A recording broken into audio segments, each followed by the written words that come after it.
પોરબંદરના માધવપુર ગામે આવેલ જલારામ મંદિરના સાનિધ્યમાં નેત્ર નિદાન કેમ્પ યોજાયો હતો. પોરબંદરના માધવપુર ગામે આવેલ જલારામ મંદિરના સાનિધ્યમાં નેત્ર નિદાન કેમ્પનું આયોજન કરવામાં આવ્યું હતું, જેમાં 180 જેટલા આંખના દર્દીઓએ વિના મૂલ્યે લાભ લીધો હતો. માધવપુરમાં માનવતા પરિવાર દ્વારા દર મહિનાની 22મીએ જલારામ મંદિર ખાતે નેત્ર નિદાન કેમ્પનું આયોજન કરવામાં આવે છે.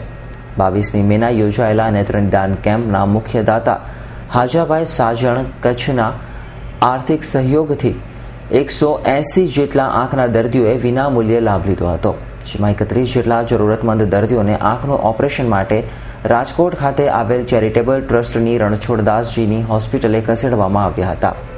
આ નેત્ર નિદાન કેમ્પમાં આંખના તબીબોએ માનદ સેવા આપી હતી, તેમજ નેત્ર નિદાન કેમ્પનું તમામ સંચાલન માનવતા પરિવારના તમામ સભ્યોએ ભારે જહેમત ઉઠાવીને કર્યું હતું.